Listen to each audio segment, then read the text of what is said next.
So the majority of X-ray systems on the market today have the ability to automatically detect explosives. And almost all of these systems do this by placing a red box around any material that has a density or average effective atomic number within the range of where we see explosives. Now, most of these explosive detection systems on X-ray systems only focus on organic-based explosives. Now, organic-based explosives are going to show up in a ZEF range, which is the average effective atomic number of about 7 to around 7.5. And the vendors will vary this based on who their end user is. But, most X-ray machines that are out there are not the TSA level or the airport level. It's going to be a single generator X-ray system like this. This is what most people are using. So any county courthouse or state building or what have you is going to have a system just like that, and you probably have an explosive detection capability. So how do I know if it's actually working based on how I want it to work? Well, that's pretty simple.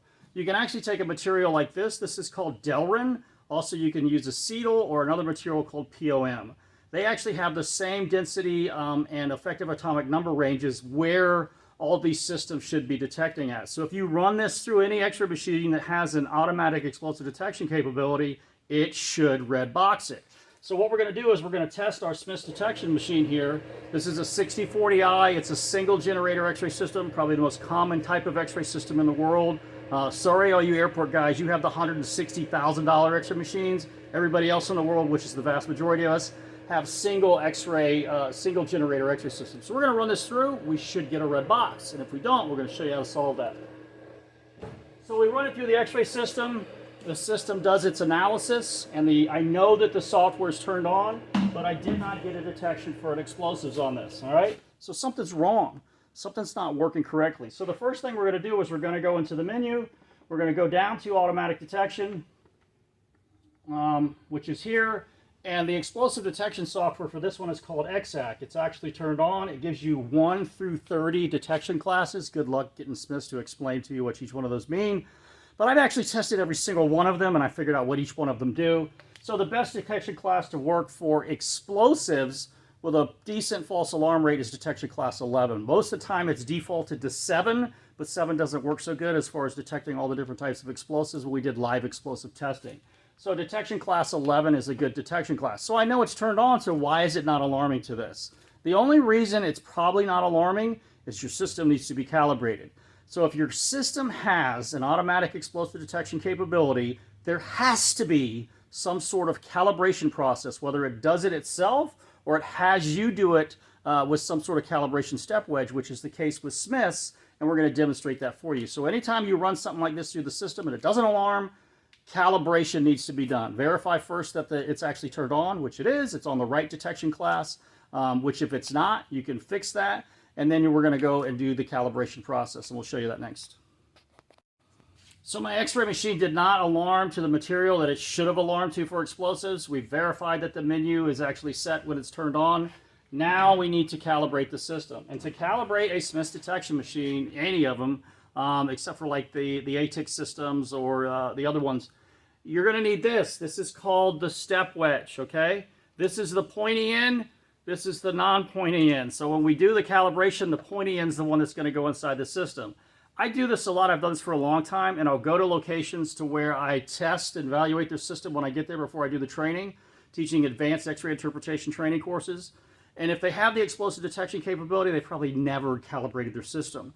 And then when we go looking for this, we can never find it. This thing is about $1,000, okay? So if you have one of these, it is specifically for making sure your system has been calibrated to detect explosives. So don't lose this, because your system will probably not work correctly unless you've calibrated it at least monthly, okay? So this is extremely important for your explosive detection capability, especially with a Smith's detection system. All right, so now we're going to show you the process of how to calibrate this system. You simply go into the menu. Now you're going to need to be able to log in at a supervisor level at a minimum. Typically, operator level does not have the ability to do calibration. I'm logged in with the service level, so I can get to whatever menu I want. I'm going to go all the way down to the third one from the bottom where it says calibration, and I'm going to select that. Now the first option on there is called detector lines, and that's basically doing an energy measurement at the detector boards from the X-ray generator. So it's basically getting the value of energy with nothing in the tunnel. So we're going to go ahead and do this, and there's not really a lot you have to do other than push buttons. So it's going to say start radiation and conveyors now. You press the P1, which is for yes, boom. Press the button, the system's going to run. It's done the test, calibration successful, bam, it's done. So you should always do this first before you actually do the calibration with the actual step wedge. Okay, so now we're going to go down to material detection, and we got several options here. All right, so the position conveyor is used to move the belt back and forth and have this go in and out while you're doing the calibration process, because we have to do this 4 times to calibrate the system. We have to run it through 4 times for calibration. So this is called calibration with body 1, calibration steps. Okay, steps. This is the steps. Okay, 1, 2, 3 steps. So steps. So we're going to go down and we're going to select that. The system starts running, and whatever way the belt's going is the way it needs to go. And you need to take the pointy end and shove it into the machine on one side, right lined up against the belt. Okay? You can't mess this up, because if you put it on the wrong side, the system's going to tell you you just put it on the wrong side, and I'll show you that. So I'm going to put pointy end first on this side, away from us. It goes into the system, and it says the calibration body's in the wrong position. So you can't mess this up. So this is where I'm going to hit P1. I'm going to position the conveyor. This guy's going to come floating back. I simply hit stop conveyor once it's far enough out. I'm going to move it over to the other side and line it right up on the edge of the belt. Arrow down to calibrate. And we're going to try this again. And this time, hopefully, it will calibrate correctly. So bam, it says calibration successful. The problem is now I have to do this 4 times. Okay, so what it is, it's measuring 4 times, and then taking the average of all 4 of those times to try to get a good average. Because the energy's never exactly the same at the detector ports or from the generator. There's always a slight flux, and it's trying to compensate for that. So we're going to press the P1 button. We're going to go back to calibrate with body 1. Okay. But I need to position the conveyor. I need it to come back out of the tunnel. So you watch it till it comes almost all the way out, and it's like ready to drop on the floor.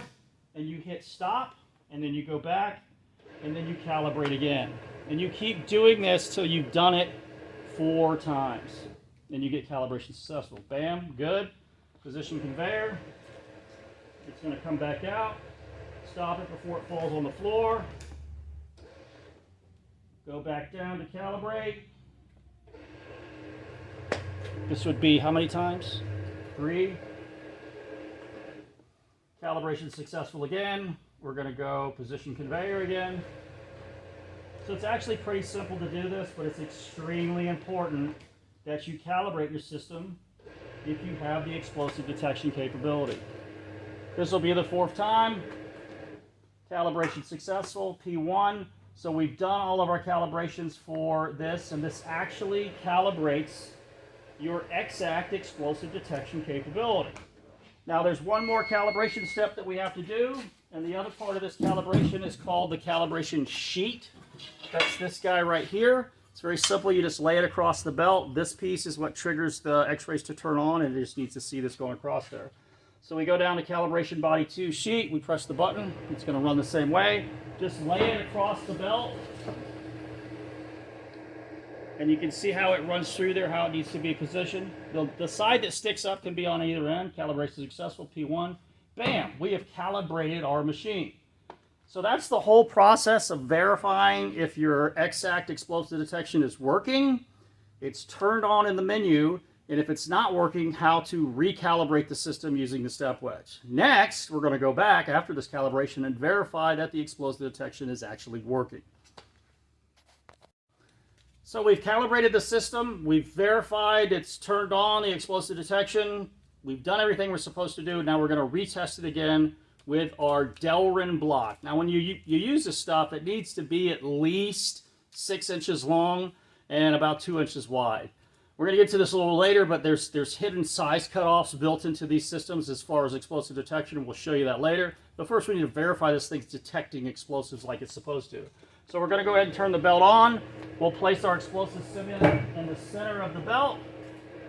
We'll run it through the system, and bam! You can see right here I got a red box around the explosive material, and I've set it up to where it stops that item in the tunnel. It's an option you could do with Smith's detection systems. So it's telling me it's a suspicious object detected, but it detected the explosives. That's what we wanted it to do.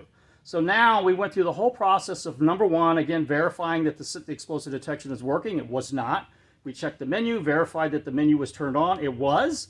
And we went back and we recalibrated the system, and now the system is working. So this is why, if you're running explosive detection, you have to have that step wedge and you have to do calibration. More calibration doesn't hurt, but at a minimum, you should do it at least once a month. So now that we've verified that our system's actually working correctly, let's get more in depth into actually testing and evaluating how an X-ray machine actually detects explosives. And for this evolution, again, we're going to be using the Smith's detection machine. So I'm going to have 3 simulants that I'm going to run through here. One of them you've already seen. We use this to verify that the system was working correctly. This is the large. It simulates an M112 block, which is C4. And this one is simulating a 1-pound TNT demolition block. And this one's simulating about 5 millimeter thick sheet explosives. Okay, so we're going to run each one of these through the system. And if it's explosive detection, theoretically, we should get each one of these alarming and being captured by the system as being an explosive. So let's test it and find out. So we already know this one works, so we don't need to test that one. Let's test this one, the 1-pound TNT demolition block. So run it through. No alarm. Interesting. Now let's run the sheet through.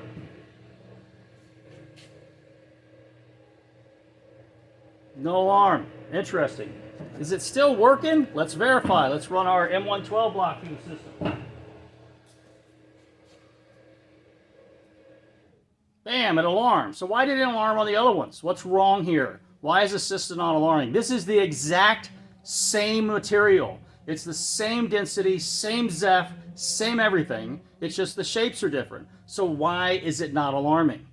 Well, welcome to the wonderful world of explosive detection on an X-ray machine. It is not 100% detection. Now, the problem with this 1-pound TNT demolition block is because it comes in wafers, and there's a gap in between each one of these wafers, okay? So there's an air gap in there. And the software is designed to look for a pixel range, an uninterrupted pixel range, that will cause the system to alarm for that area. So if it doesn't meet that pixel range, it's not going to generate alarm. Again, it's also looking for a specific Zeph range, or average effective atomic number. Now, the darker color orange that you see on here, the higher the average effective atomic number is. Now, the funny thing about X-rays is Zeph measurements are a freaking guess, and it always will be a guess. So with this thinner material, which is the exact same thing, less energy is going to absorb or be absorbed or interact with that material because it's thinner. So the problem is with all of these systems, I don't care what system it is, all of them have problems with thinner explosives. And where it gets really hokey dokey is when they start trying to do what they call lowering the false alarm rate. So when they start doing that, your detection rate starts dropping in a lot of different areas. So the reality is these systems do not have 100% detection, and you cannot use this red box as your next step in the screening process. So let's say you're working at an airport, it's checked bag, it's going underneath the airplane. I turn that advanced CT machine on that cost $1 million. All these bags are running through there, and I'm just hanging out until it alarms. That's a massive mistake, because I'm telling you, these systems will not alarm to every explosive. It's up to the operator to be able to identify in that X-ray image the IED components, the battery, the wire, the switch, the detonator, and the explosives, and then try to make that determination that they potentially have a threat. Trying to rely solely on an explosive detection algorithm to find this with all the variables that are built in, with each vendor doing it differently. They're doing this Zeph range and this density range, and they've got this size cut off. These are all going to cause items to not alarm that can be missed, okay? So X-ray interpretation training, component identification, being able to identify the components of an IED in an X-ray image is absolutely the most important thing that you can train your operators on. This is a valuable tool. It's a very good tool in regards to helping them try to find if there's an explosive material, but it's not 100%. We're going to show you a little bit more later. So next we're going to show you a hidden algorithm for explosive detection on every single X-ray machine out there. Pretty much all of your major manufacturers have this size cutoff built into the system, and nowhere in the system do they tell you that it's there. You won't find it in any manual. I learned the hard way at the U.S. Marshal Service because we were screening mail. A very small amount of explosives can kill somebody if they open a mail item. So when we started testing with live explosives on our X-ray machine to verify if the system was working correctly, we immediately saw that smaller amounts of explosives were not alarming on the system. So we figured out a way to figure out exactly where this system was cutting off. And it was kind of intimidating once we realized what was going on and how long we've been running mail screening operations and having no clue that our system was doing this. So there's one thing that really upsets me about all of these vendors is the fact that you don't know this. Now I can go overseas and use some of the other systems overseas, and their software gives you the ability to do that size adjustment in the software. None of these systems here in the States are going to do that because they think this is classified. And what happens is what TSA is doing has morphed itself down to your county courthouse. Okay, and so we're going to demonstrate for you what's going on all these X-ray systems and why they are problematic in regards to detecting explosives. So what we've done here is we have that same material we used before. We know it works, but we saw that the size is kind of a problem, but now we're going to distinctly show you where that size cutoff is. So the first one we're going to run through is this one. It's 7 inches long. Now, a standard stick of dynamite is 8 inches long, and it's 1.25 inches in diameter. So this is just 1 inch under it, and it is 1.25 inches in diameter. So we have a realistic explosive reference that we're using against this, okay? So we're going to go ahead and turn the belt on. We're going to place it on the belt, run it through the system, and then verify that the system can detect a 7-inch stick of explosives. And it does. It automatically detects it. Bada bing, bada boom, we're in good shape, right?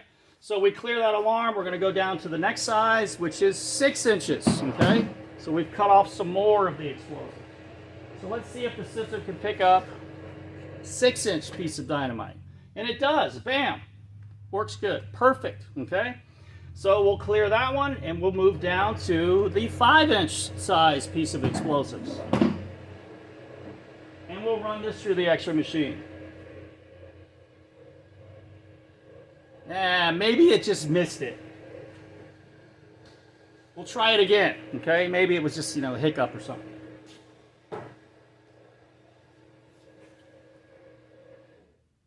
Got it, okay? So what I just did, if you take a look on the screen here, is I moved it over a little bit, okay? So what I did is I moved it over closer to the actual X-ray generator. When I did that, it actually increased the pixel range because the closer you get to the generator, the larger the item's going to become. So on systems that are single generator X-ray systems that have the generator on one side, from shooting from one side to the other, the closer you get to the generator, the larger the item's going to be, which translates into a larger pixel range. So just to prove this to you, we're going to go ahead and show you. I'm going to run it next to this side, all right? And it should alarm no problem. I should get a very larger size image of this in the X-ray machine. And you can actually see this one is bigger than this one. That's the last scan. This one is actually larger. That's because it's closer to the generator. That's just how it works with X-ray, okay? So P1, we're going to run it through again. Now I'm going to take it and move it all the way to the other side of the X-ray machine, which is going to be farther away, which is going to make it smaller. The pixel range is going to shrink.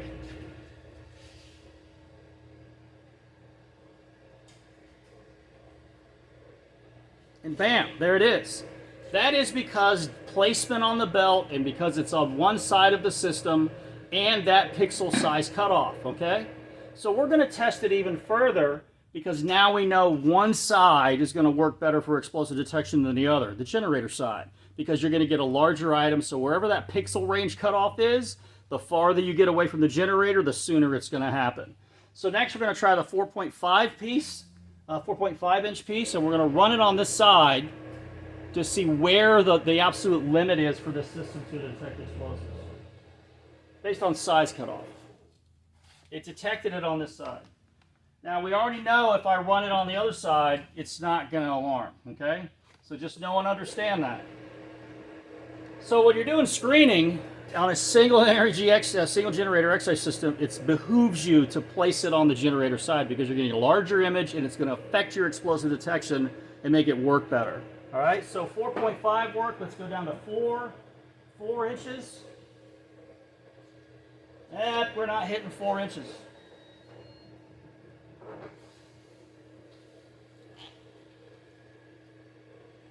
Hold on. Let's try it one more time, just to make sure.